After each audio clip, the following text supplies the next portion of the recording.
Hello humanoids, welcome to Halfling Hobbies. I'm Halfling Hannah, and last time we talked about an overall guide to creating dream quests.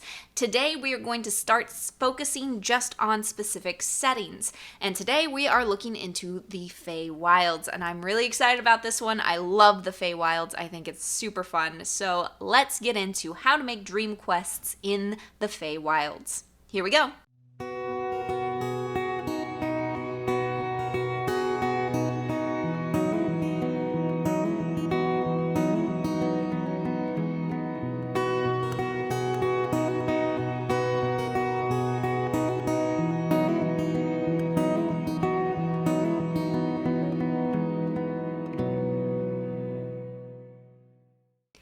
So, quick reminder, if you don't want to come up with your own dream quests, you would like them already made and a detailed guide on how to do so, then make sure you go on over to Patreon. I've got that there for you. But if you're looking to make your own dream quests within the Fey Wilds, here are some ideas for you. First of all, the Fey Wild is extremely diverse. You can do any types of wilds that you can think of. Usually we think of the dense forests, and you can absolutely do that, but you can flavor them to be jungles, you can make swamps, you could even do deserts, brightly colored blowing sands.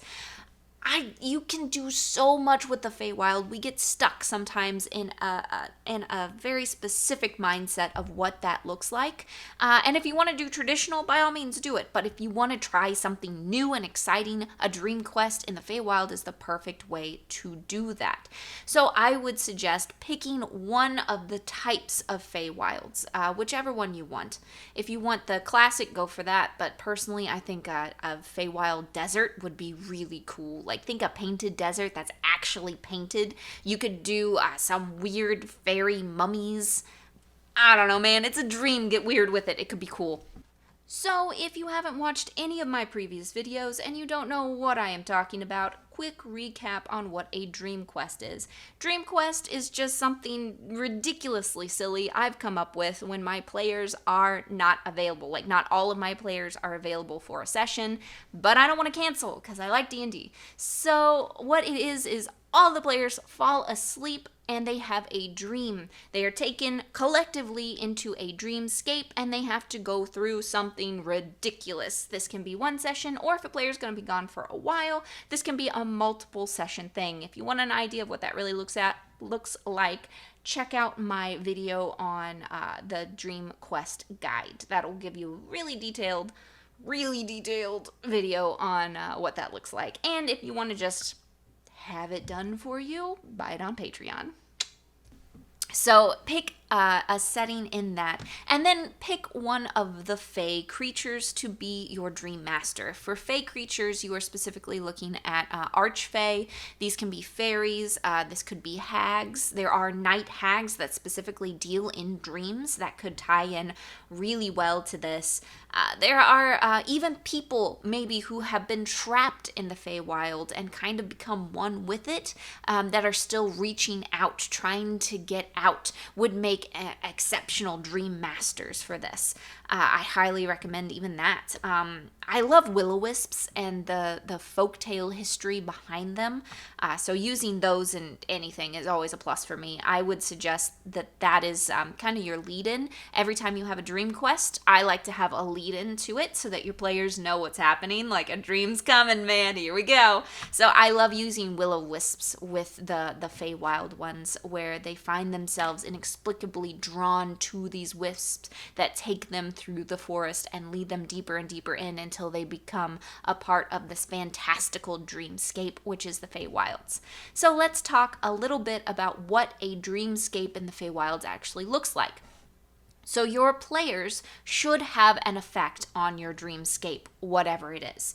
In this case, the Fey Wilds, I like to tie the dreamscape itself to the player's emotions. The more emotional they get about things, frustration, anger, sadness, whatever it is, has a direct effect on the dreamscape itself. So if they're getting frustrated, maybe that creates vines that sprout up from the ground and impede their progress, tangle them up, get them stuck. If they're angry, monsters begin to spawn. If they're sad, the world becomes boggy and difficult to travel through. Whatever those emotions are, they tie into the Fey Wild dreamscape as it is. They summon creatures, right? There are so many Fey creatures that you can have be a part of this dream. If you've seen many of my videos, you know I love boggles. I find boggles hilarious and I love them, but they are really drawn to sadness. So if you're exploring some of your player characters' sad memories through the Fey Wild, having a boggle or two show up and cause absolute mayhem until your players deal with that issue is an excellent option for that dream quest. So these can be super serious. You can have hags that have these plans for horrific rituals that they need dream power for, which is why your players are stuck in these. You can have Fey creatures who are trapped themselves. Perhaps they're good, perhaps they're bad. Your players won't know until the end, but they're asking for help. And the more tasks that your players complete through the Fey Wilds, the closer they get to being set free. And your players have to decide who to listen to, because Fae can be very, very tricky. That's one of the fun parts about them. Everybody talks about devils and their doublespeak, but Fae is like that on another level. Everything has a meaning to the Fae. And they're very good at loopholes and sounding innocent when they're not. So you can have a especially evil Fae convince your players that they are the victim, that they are the one that needs to be set free. And they're doing these different tasks, and then somebody else shows up and is like, no, you can't do this. And they have to decide who to believe in that. That can be really fun and can have real world consequences if you want it to. Again, dreams, you can do whatever you want. They can have consequences or not, depending on what you want to do. But that could be a really fun way to draw in some of the Fae, some of the fairy court, the Fey Wilds, into your otherwise Fayless campaign. So a couple of the reasons why Fae might create this dream and bring your players into it are they're trying to accomplish some kind of goal. That's what I was talking about with the Fae that's trying to escape.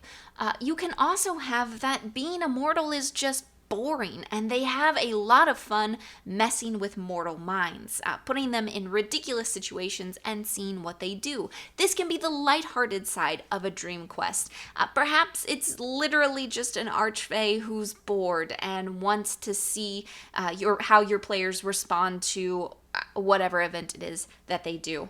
And then in that case, I would have the Dream Master actually be the one who is affecting the dreamscape.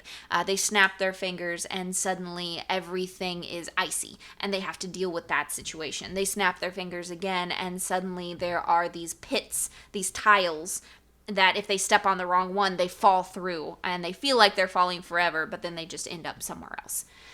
You can do anything like that. The Fey Wild is really interesting because you can tie it to just about anything. There can be a creature there that's specifically making things that way, or it can be tied to your players themselves and their emotions, what they want, what they desire, and the landscape is literally preventing them from getting what they want because it's the Fey Wild and it's very tricky. However you decide to do it, I think it would be super fun to run a Dream Quest campaign in the Fey Wilds. So if you do this, please put it in the comments down below what you decided to do. Tell us your Dream Master and tell us their purpose and tell us how you made the world, the dreamscape, really respond to your players or how you're planning on doing it. Give us your ideas. They're super, super helpful. You guys don't know how helpful you are. You've been helpful to me. I can't even imagine how many other people have gotten great ideas from your comments. So make sure that you keep doing that. If you want to help out Halfling Hobbies, Patreon's a great way to do that. Liking and subscribing really helps, and I have a merch shop. If you want a t-shirt or a coffee mug or whatever else, I've got a lot of stuff. That would really be helpful too. And until next time, my friends, may your game have advantage. It's Halfling Hannah here, signing out.